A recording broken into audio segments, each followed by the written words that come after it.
Hello my dear friend and my dear student, मेरे इस YouTube channel में आप सभी लोगों का स्वागत है।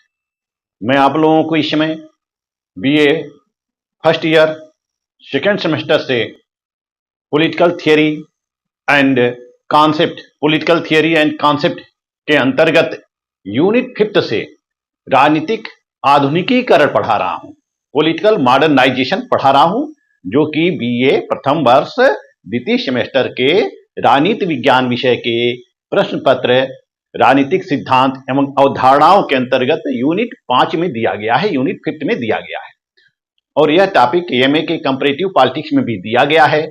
और यह टॉपिक बीए प्रथम वर्ष द्वितीय सेमेस्टर और एमए के छात्रों के लिए जो राजनीति विज्ञान पढ़ते हैं उनके लिए बहुत ही उपयोगी होगा। तो मैंने पिछले वीडियो में आप लोगों को राजनीतिक आधुनिकीकरण पढ़ाया था, राजनीतिक विकास भी बताया था, political development and political modernisation में बताया था। पिछले वीडियो मैंने आप लोगों को राजनीतिक आधुनिकीकरण से अर्थ, परिभाषा और विशेषताएं, राजनीतिक आधुनिकीकरण के अभिकरण, राजनीतिक आधुनिकीकरण के प्रतिमान और राजनीतिक आधुनिकीकरण के मार्ग में आने वाली समस्याओं से अवगत कराया था। इस वीडियो के अंतर्गत मैं आप लोगों को पॉलिटिकल डेवलपमेंट और पॉलिटिकल मॉडर्नाइजेशन के बीच अंतर बताऊंगा। What is difference between political modernisation and political development. तो आइए चलते हैं, जानते हैं कि राजनीतिक आधुनिकीकरण और राजनीतिक विकास में अंतर क्या होता है। यह पार्ट छूट गया था और यह पार्ट बहुत ही इंपॉर्टेंट है परीक्षा के दृष्टि से। अधिकांश परीक्षाओं में यह पूछे जाते हैं कि राजनीतिक आधुनिकीकरण और राजनीतिक विकास में क्या अंतर है। तो आइए देखते हैं राजनीतिक विकास और राजनीतिक आधुनिकीकरण के अंतर को। थोड़ा सा राजनीतिक विकास को पहले समझ लीजिए कि राजनीतिक विकास है क्या। व्हाट इज पॉलिटिकल डेवलपमेंट है। यह जो पॉलिटिकल डेवलपमेंट है राजनीतिक व्यवस्था का परिवर्तन है, राजनीतिक व्यवस्था का परिवर्तन है। जैसे कि राजतंत्री शासन व्यवस्था से जब हम लोकतंत्री शासन व्यवस्थाओं में आते हैं तो वह क्या हो जाता है, राजनीतिक विकास हो जाता है। राजतंत्री शासन व्यवस्थाओं से लोकतंत्री शासन व्यवस्थाओं में आते हैं। राजनीतिक विकास राज व्यवस्थाओं में परिवर्तन होता है। जैसा कि हम देख सकते हैं कि समय समय पर विभिन्न देशों में क्रांतियां होती हैं और उस क्रांति के पश्चात वहां की राज व्यवस्था में परिवर्तन हो जाता है। जैसे हम देख सकते हैं कि 1688 की इंग्लैंड की क्रांति होती है, और इंग्लैंड की 1688 तक पूरे इंग्लैंड पर राजशाही का वर्चस्व स्थापित होता है। राजशाही का वर्चस्व होता है, जनता को बहुत अधिकार नहीं मिले थे। लेकिन 1688 से इंग्लैंड में संसदीय शासन व्यवस्था कायम हो जाती है। और यह 1688 से संसदीय व्यवस्था जब कायम हो जाती है तो यह राजनीतिक व्यवस्था में अपना विकास करता है, धीरे धीरे विकास करता है। और आज हम देखते हैं कि यह लोकतांत्रिक शासन व्यवस्था है, धर्मनिरपेक्ष शासन व्यवस्था है, संसदीय शासन व्यवस्था है और शासन के विभिन्न संरचनाओं का इसने विकास कर लिया है। शासन में विभिन्न प्रकार की संरचनाएं स्थापित की हैं। अब केवल एक ही संस्था ऐसी नहीं होती है कि जो सारे कार्य करती हो, यानी कि कार्यांग, विधान और न्यायांग सारे कार्य एक ही संस्था के द्वारा नहीं किया जाता है, वरन अनेक संस्थाएं स्थापित हो जाती हैं और उन संस्थाओं के माध्यम से विभिन्न कार्य किए जाते हैं। तो इस तरह से संस्थाओं का विभिन्नीकरण हो जाता है और विशेषीकरण हो जाता है। तो 1688 की इंग्लैंड की क्रांति को देख सकते हैं। इंग्लैंड के क्रांति के पश्चात वहां के शासन व्यवस्थाओं में परिवर्तन होता है। और इसी तरह से हम देख सकते हैं कि 1789 की फ्रांस की क्रांति होती है। फ्रांस की क्रांति ने भी राज व्यवस्था में परिवर्तन कर दिया। वहां पे राजशाही शासन व्यवस्था होती है, उसके पश्चात स्वतंत्रता, समानता और बंधुत्व के आधार पर वहां पर क्रांति होती है और उस क्रांति ने सत्ता को परिवर्तित कर दिया और वहां पे लोकतांत्रिक शासन व्यवस्थाएं स्थापित हो जाती हैं। यानी कि राजतंत्री शासन व्यवस्थाओं से लोकतंत्री शासन व्यवस्थाओं की तरफ उन्मुख हो जाती हैं। यानी कि शासन का स्वरूप बदल जाता है। राजनीतिक विकास में शासन का स्वरूप बदल जाता है, शासन में सबकी भागीदारी हो जाती है। तो फ्रांस की क्रांति होती है, लेकिन फ्रांस की क्रांति होती है तो फिर प्रथम गणतंत्र की स्थापना होती है। फिर फ्रांस के संविधान का या राजनीतिक व्यवस्था का धीरे धीरे विकास होता रहता है। और प्रथम गणतंत्र होता है, द्वितीय गणतंत्र होता है, तृतीय गणतंत्र होता है, चतुर्थ गणतंत्र होता है। अब वर्तमान में हम देखते हैं कि फ्रांस में पंचम गणतंत्र चल रहा है। तो फ्रांस का जो है, तो फ्रांस का 1789 से लगातार विकास हो रहा है, विभिन्न व्यवस्थाओं में विकास हो रहा है, संविधान का विकास हो रहा है, पंचम गणतंत्र है। इसी तरह से हम देख सकते हैं कि अमेरिका की क्रांति होती है, अमेरिका की क्रांति होती है 1774 में, वहां अमेरिका की क्रांति की शुरुआत होती है। और अमेरिका की क्रांति की शुरुआत होती है और 1787 में वहां फिलाडेल्फिया का सम्मेलन होता है, फिलाडेल्फिया का सम्मेलन। यह एक संविधान निर्मात्री सभा होती है, संविधान निर्मात्री सभा होती है, फिलाडेल्फिया का सम्मेलन, कॉन्फ्रेंस ऑफ फिलाडेल्फिया। और यह संविधान का निर्माण करती है। यानी कि अमेरिका गुलाम था, अमेरिका गुलाम होता है, विभिन्न कंट्री का गुलाम होता है, अमेरिका उपनिवेश होता है, स्पेन का उपनिवेश होता है, ब्रिटेन का उपनिवेश होता है। तो जब अमेरिका में क्रांति होती है तो क्रांति के पश्चात वहां पर वहां की खुद की सरकारें स्थापित होती हैं, डेवलप होती हैं, स्थापित होती हैं, वहां की खुद की सरकारें स्थापित होती हैं। और 1787 से हम देखते हैं कि अमेरिका ने अपनी राजनीतिक व्यवस्था का बहुत ही शीघ्र गति से विकास कर लिया है, बहुत ही शीघ्र गति से विकास कर लिया है। आज जो अमेरिका की राजनीतिक व्यवस्थाएं देखते हैं वह एक विश्व के लिए उदाहरण है, या अमेरिका की व्यवस्था को हम पाश्चात्यकरण का सिस्टम भी कर सकते हैं। तो 1787 में अमेरिका की क्रांति होती है, वहां सत्ता परिवर्तन होता है, राजनीतिक संरचनाएं स्थापित होती है, यानी कि नई नई राज व्यवस्थाएं स्थापित होती हैं। इसी तरह से हम देख सकते हैं 1917 में रूस की क्रांति होती है, रूस की क्रांति होती है, रूस की क्रांति ने भी वहां की सत्ता में परिवर्तन कर दिया। 1947 में हम देखते हैं कि भारत भी स्वतंत्र हो जाता है, भारत भी एक उपनिवेश होता है, लेकिन 1947 में जब स्वतंत्र हो जाता है तो फिर भारत विभिन्न प्रकार की राजनीतिक संस्थाओं का स्थापना करने लगता है, यानी कि राजनीतिक संस्थाओं का स्थापना करने लगता है और संस्थाओं का विभिन्नीकरण होने लगता है, संस्थाओं का विभिन्नीकरण होता है, लोकतांत्रिक व्यवस्थाएं स्थापित होती हैं। तो इस तरह से जो राजनीतिक विकास होता है वह एक क्रमबद्ध प्रक्रिया होती है, क्रमबद्ध प्रक्रिया होती है, वह धीरे धीरे चलती है, सतत गति से चलती है, और यह व्यापक प्रक्रिया होती है राजनीतिक विकास। जबकि हम राजनीतिक आधुनिकीकरण को देख सकते हैं, राजनीतिक आधुनिकीकरण यानी कि मॉडर्नाइजेशन, मॉडर्नाइजेशन, मॉडर्नाइजेशन, मॉडर्नाइजेशन को देख सकते हैं कि मॉडर्नाइजेशन में क्या होता है कि स्वरूप में परिवर्तन होता है, राजनीतिक विकास तो हो जाता है, उसके स्वरूप में परिवर्तन हो जाता है मॉडर्नाइजेशन के अंतर्गत। यानी कि आधुनिक व्यवस्थाएं जन्म लेने लगती हैं, आधुनिक व्यवस्थाएं जन्म लेने लगती हैं, आधुनिक क्रियाकलाप होने लगते हैं, आधुनिक प्रणाली होने लगती है। जैसा कि 18वीं शताब्दी के पश्चात 18वीं शताब्दी में औद्योगिक क्रांति होती है, औद्योगिक क्रांति होती है। और इस औद्योगिक क्रांति ने धीरे धीरे विभिन्न प्रकार के परिवर्तन किया, विभिन्न क्षेत्रों में परिवर्तन किया, सामाजिक क्षेत्रों में, आर्थिक क्षेत्रों में, राजनीतिक क्षेत्रों में, विभिन्न क्षेत्रों में परिवर्तन किया। नई नई तकनीकें आने लगती हैं, नए नए सिस्टम आने लगते हैं, और राजनीतिक व्यवस्था में हम उस सिस्टम को एडॉप्ट करने लगते हैं। यह क्या है? राजनीतिक आधुनिकीकरण है। यानी कि राजनीति के अंतर्गत जब विभिन्न संरचनाओं में परिवर्तन होने लगता है, विभिन्न संरचनाओं की कार्यप्रणाली बदलने लगती है, संरचनाओं की कार्यप्रणाली बदलने लगती है, और जनसहभागिता का स्वरूप बदलने लगता है। यानी कि स्वरूप में परिवर्तन होता है, प्रकृति में परिवर्तन होता है, और प्रकृति में परिवर्तन होता है, विभिन्न व्यवस्थाओं में परिवर्तन होता है, और वह समय के अनुकूल चलने लगती है, समय के अनुकूल चलने लगती है। विभिन्न वेरिएबल उसमें हो जाते हैं, विभिन्न परिवर्तनों को शामिल कर लेते हैं, विभिन्न परिवर्तनों को शामिल कर लेते हैं।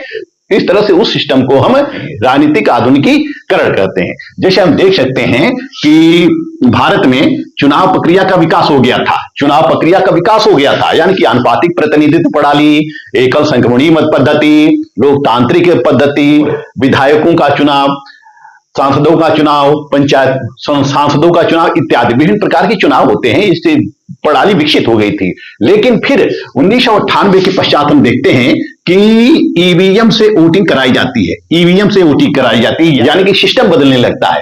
पहले बॉक्स पे चुनाव कराए जाते थे, बॉक्स पे चुनाव कराए जाते थे, और जितने कैंडिडेट होते थे उतने बॉक्स होते थे, जितने कैंडिडेट होते हैं पहले उतने बॉक्स होते थे। यानी कि बीजेपी का कैंडिडेट है तो बीजेपी का है, सपा का है तो सपा का है, कांग्रेस का है तो कांग्रेस का, बॉक्स अलग अलग होते थे। इस बॉक्स में बैलेट पेपर पर लोग अपना वोट डालते थे, वोट मारते थे, और उसको फिर इसमें डालते थे, बॉक्स में डालते थे। यानी कि हर कैंडिडेट के अलग अलग बॉक्स होते थे। वर्तमान में देखते हैं कि ईवीएम प्रणाली आ जाती है, ईवीएम प्रणाली आ जाती है, एक ही सिस्टम से सभी प्रत्याशियों को वोट दिया जाता है, ईवीएम होता है, यानी कि जो जहां चाहे वहां दबा सकता है। तो इसको हम क्या कर सकते हैं, मॉडर्नाइजेशन कर सकते हैं, चुनाव व्यवस्था का मॉडर्नाइजेशन कर सकते हैं। विकास तो हो चुका था चुनाव का, यानी कि चुनाव प्रणाली कैसी हो, चुनाव की व्यवस्था कैसी हो, इस सबका विकास हो गया था। लेकिन जब हम उसके स्वरूपों में परिवर्तन करते हैं, उसके सिस्टम में परिवर्तन करते हैं और प्रणाली में परिवर्तन करते हैं, क्रियाओं में परिवर्तन करते हैं, तो वह राजनीतिक आधुनिकीकरण कहलाता है। तो हम देख सकते हैं कि विभिन्न विद्वानों के द्वारा विभिन्न देशों का अध्ययन किया गया, अमेरिका का किया गया, इटली का किया गया, फ्रांस का, इंग्लैंड का, भारत का, ईरान का, पाकिस्तान का, बांग्लादेश का, पाकिस्तान का, श्रीलंका का, चीन का इत्यादि विभिन्न विद्वानों के द्वारा अध्ययन किया गया। जो विकासशील राष्ट्र थे, जो पिछड़े राष्ट्र थे, उन राष्ट्रों का अध्ययन किया गया कि वहां की राजनीतिक प्रणाली कैसे डेवलप हो रही है, वहां पे राजनीतिक संरचनाएं कैसी हैं। जैसे कि डेविड एप्टर हैं, कोलमैन हैं, हटिंगटन हैं, आमंड और पावेल हैं, मायरन वीनर ने भारत के राजनीतिक व्यवस्था का अध्ययन किया और इन्होंने अध्ययन करके निष्कर्ष निकाले कि वहां की राज्य व्यवस्थाओं में किस प्रकार से परिवर्तन हो रहे हैं, किस तरह से विकास हो रहे हैं। तो आइए राजनीतिक विकास और राजनीतिक आधुनिकीकरण के अंतर को समझते हैं। राजनीतिक विकास जो है वह एक व्यापक संकल्पना है, जबकि राजनीतिक आधुनिकीकरण एक सीमित अवधारणा है। यह क्या है, राजनीतिक विकास एक व्यापक संकल्पना है और यह जो है एक सीमित अवधारणा है। यानी कि जो राजनीतिक आधुनिकीकरण होता है वह सीमित क्षेत्रों में होता है और राजनीतिक विकास क्या होता है, वह व्यापक है, सभी क्षेत्रों में होता है, यानी कि बहुआयामी है, यह प्रत्येक क्षेत्र में होता है। राजनीतिक विकास सिस्टम, राजनीतिक व्यवस्था के प्रत्येक क्षेत्र में राजनीतिक विकास होता है। दूसरा अंतर यह है कि राजनीतिक विकास राजनीतिक प्रक्रियाओं और राजनीति का संस्थापन है, यानी कि राजनीति में विभिन्न प्रकार की संस्थाएं स्थापित की जाने लगती है। तो यह संस्थाकरण होने लगता है, राजनीति का या राजनीतिक व्यवस्था का संस्थाकरण होने लगता है। और राजनीतिक आधुनिकीकरण का संबंध जो होता है वह संरचनाओं के परिवर्तन से होता है। जब संरचनाओं में विभिन्न प्रकार के परिवर्तन कर दिए जाते हैं, तो वह राजनीतिक आधुनिकीकरण होता है। तीसरा अंतर है, राजनीतिक विकास एक स्वायत्त पहलू है। स्वायत्त यानी कि यह स्वतंत्र है। राजनीतिक विकास क्या है, यह स्वतंत्र है, एक स्वायत्त पहलू है। यानी कि राजनीतिक विकास अपने आप में बहुत बड़ी चीज है, हर जगह विकास होता है, यानी कि निम्न स्तर से लेकर उच्च स्तर तक इसका विकास होता रहता है। राजनीतिक संस्थाओं का विकास होता रहता है, निम्न स्तर से लेकर उच्च स्तर तक विकास होता रहता है और यह एक स्वायत्त पहलू है। लेकिन जो राजनीतिक आधुनिकीकरण है वह आधुनिकीकरण का एक भाग, मॉडर्नाइजेशन, आधुनिकीकरण। तो आधुनिकीकरण हर क्षेत्र में होता है, चाहे वह राजनीति का क्षेत्र हो, चाहे सामाजिक क्षेत्र हो, चाहे आर्थिक क्षेत्र हो। तो आधुनिकीकरण हर क्षेत्र में होता है और राजनीतिक आधुनिकीकरण जो है वह आधुनिकीकरण का एक हिस्सा है। लेकिन राजनीतिक विकास क्या है, एक स्वतंत्र विषय है, एक स्वतंत्र पहलू है। चौथा अंतर राजनीतिक विकास और राजनीतिक आधुनिकीकरण में यह है कि राजनीतिक विकास बहुआयामी है और राजनीतिक आधुनिकीकरण एक दिशात्मक है। यानी कि राजनीतिक विकास बहुत ही क्षेत्रों में होता है, जैसा कि अभी बताया है कि बहुआयामी है, यह विविध क्षेत्रों में होता है। यह कार्यपालिका में, व्यवस्थापिका में, न्यायपालिका में, यानी कि केंद्र से लेकर परिधि तक विभिन्न प्रकार के विकास होते रहते हैं। केंद्र यानी कि जो केंद्र में सरकार होती है, परिधि का मतलब जनता की राजनीतिक प्रक्रियाओं में हिस्सेदारी, राजनीतिक सोच, विचारधारा इत्यादि डेवलप होने लगती है। तो यह क्या है, बहुआयामी है। लेकिन जो राजनीतिक आधुनिकीकरण है यह एक दिशात्मक है, यह केवल एक ही दिशा में चलती रहती है और यह संरचनाओं में परिवर्तन करती है, सोच में परिवर्तन करती है, सिस्टम में परिवर्तन करती है, क्रियाविधियों में परिवर्तन करती है, गतिविधियों में परिवर्तन करती है। पांचवा अंतर है कि राजनीतिक विकास की विभिन्न अवस्थाएं हो सकती हैं, जबकि राजनीतिक आधुनिकीकरण के विभिन्न प्रतिमान हो सकते हैं। जैसा कि विभिन्न प्रतिमानों की चर्चा मैं पिछले वीडियो में किया, तो राजनीतिक विकास की विभिन्न अवस्थाएं हो सकती हैं। हर देश अपने अपने तरीके से राजनीतिक विकास करते हैं और राजनीतिक आधुनिकीकरण के प्रतिमान भी अलग अलग हो सकते हैं। राजनीतिक आधुनिकीकरण के प्रतिमान हो सकते हैं, लेकिन राजनीतिक विकास के प्रतिमान नहीं हो सकते हैं। उसकी अवस्थाएं हो सकती है, उसके स्टेज हो सकते हैं, जबकि राजनीतिक आधुनिकीकरण के विभिन्न प्रतिमान होते हैं। और छठवां अंतर है कि प्रत्येक राजनीतिक विकास विकास नहीं होता, जबकि राजनीतिक आधुनिकीकरण प्रत्येक अवस्था में आधुनिकीकृत ही होता है, प्रत्येक अवस्था में आधुनिकीकृत ही होता है। तो इस तरह से राजनीतिक विकास और राजनीतिक आधुनिकीकरण में हम विभिन्न अंतर देख सकते हैं। जैसा कि जागवार राइट का कहना है, जागवार राइट, जैसा कि जागवार राइट कहते हैं कि political development is political modernisation plus political institutionalisation, यानी कि जो राजनीतिक विकास है वह राजनीतिक संस्थाकरण और राजनीतिक आधुनिकीकरण दोनों राजनीतिक विकास में समाहित होते हैं। तो राजनीतिक विकास एक बृहद अवधारणा है, जबकि राजनीतिक आधुनिकीकरण क्या है, यह एक संकुचित अवधारणा है। और जागवार राइट ने इसको एक उदाहरण के द्वारा समझाया है, एक नदी का उदाहरण उन्होंने दिया है। जागवार राइट का कहना है, और उस नदी के उदाहरण के माध्यम से वह राजनीतिक विकास और राजनीतिक आधुनिकीकरण को समझाते हैं। वह कहते हैं कि जो राजनीतिक आधुनिकीकरण होता है वह एक दिशात्मक होता है, वह सतत गति से चलती रहती है, धारा के साथ चलती रहती है। जिस तरह से एक नदी में एक लट्ठा होता है, एक लट्ठा होता है, और यह जो लट्ठा होता है, लकड़ी का लट्ठा जो होता है, यह नदी में रहता है, तो नदी के धारा के साथ यह चलता रहता है, नदी के धारा के साथ यह चलता रहता है, इसमें कोई परिवर्तन नहीं होता है। यह एक दिशा में, यानी कि जिधर जिधर नदी की धारा जाती है वह उस नदी के धारा के साथ बहता रहता है। जबकि जो राजनीतिक विकास होता है वह क्या होता है, वह उलटनी होता है।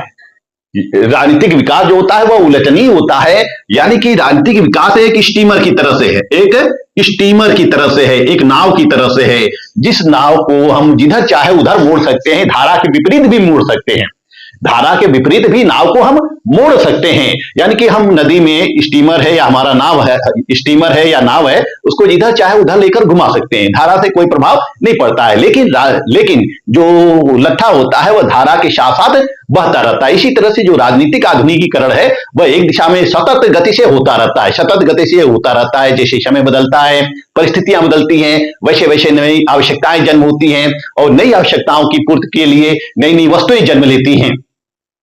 तो इस तरह से राजनीतिक आधुनिकीकरण एक दिशात्मक होता है और सतत गति से होता है, लेकिन राजनीतिक विकास कहीं भी हो सकता है, कभी भी हो सकता है, और किसी भी परिस्थिति में हो सकता है। राजनीतिक विकास की दिशा को हम मोड़ सकते हैं। तो इस तरह से राजनीतिक विकास बहुदिशात्मक होता है, बहुआयामी होता है। यह किसी भी क्षेत्र में हम राजनीतिक विकास की बात कर सकते हैं।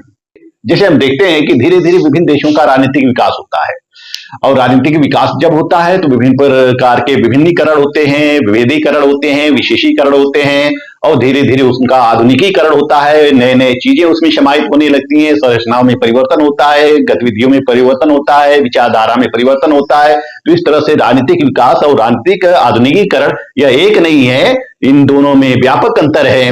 राजनीतिक आधुनिकीकरण राजनीतिक विकास के अंतर्गत ही समाहित है। राजनीतिक आधुनिकीकरण एक संकुचित अवधारणा है, राजनीतिक विकास एक व्यापक अवधारणा है। तो इस वीडियो के अंतर्गत मैंने आप लोगों को राजनीतिक आधुनिकीकरण और राजनीतिक विकास में अंतर बताया, difference between political modernisation and political development.